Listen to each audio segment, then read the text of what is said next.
Bienvenue à toi dans la première communauté française contre l'addiction à la pornographie. Si on en croit mes stats de Instagram, là où j'ai le plus de monde qui me suivent, d'ailleurs si c'est pas fait, allez-y, 70% des gens qui me suivent sont des hommes.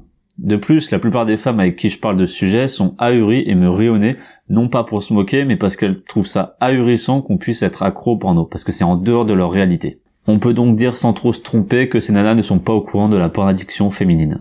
Et en soirée aussi, une des premières questions qui vient c'est « Est-ce que des femmes sont addictes ? Est-ce qu'il y a des femmes qui viennent te voir ?» Comme quoi ça fait beaucoup d'éléments qui poussent à croire que la pornaddiction féminine n'existe pas et que c'est vraiment quelque chose qui est propre à l'homme. Sans parler de la croyance populaire qui dit que les hommes sont beaucoup plus sujets au porno et que le porno est fait pour les hommes. Cette croyance est vraie mais on y reviendra. Dans un premier temps, il est important de revenir sur ce qu'est une addiction. Le sujet va consommer un produit addictif, ce qui va lui procurer du bien-être grâce au système de récompense que son cerveau va activer. S'ensuit un petit manque qui va entraîner une demande de produits addictifs et ce procédé va s'accélérer frénétiquement et prendre de l'ampleur pour au final augmenter la dose et la fréquence du produit addictif, jusqu'à perdre le contrôle de sa consommation. Félicitations, vous êtes addict. Et ce processus chimique qui se passe dans le cerveau. Donc les femmes sont forcément sujettes à ce processus vu qu'elles ont un cerveau. Bon là je suis assez fier de moi, j'avais une blague machiste qui m'est passée par la tête mais je ne l'ai pas dite.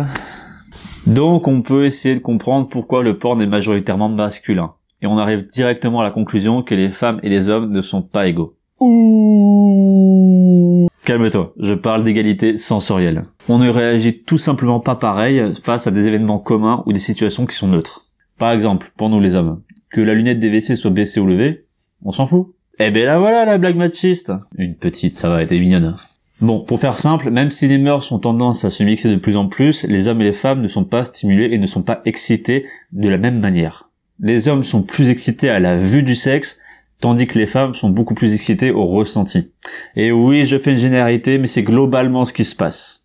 Il y a la fameuse phrase qui dit que les femmes jouissent d'abord par les oreilles, et il y a aussi la citation d'Anaïs Nin qui dit « Il y a deux façons de me séduire, par les baisers ou par l'imagination, mais il y a une hiérarchie, les baisers seuls ne suffisent pas. » Donc l'idée n'est pas de mettre les hommes et les femmes dans des cases, parce qu'on se rend compte de plus en plus que ce qui excite l'un peut exciter l'autre, mais d'une manière éducative et sociétale, ce sont les hommes qui sont majoritairement sur les sites porno. Pourquoi ? Parce que c'est eux qui ont le pognon et c'est eux qui payent pour le porno. C'est eux la cible de ces films.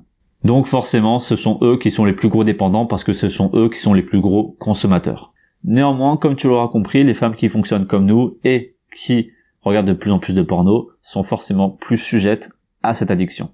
Et pour appuyer cette vidéo, je te mets dans le lien une conférence TED où justement c'est une nana qui parle de cette addiction dans un contexte religieux très strict. C'est tout pour aujourd'hui, n'hésite pas à venir en débattre dans les commentaires, tu peux aussi me suivre sur les réseaux sociaux pour m'aider, pour me faire savoir que tu existes, que tu es là.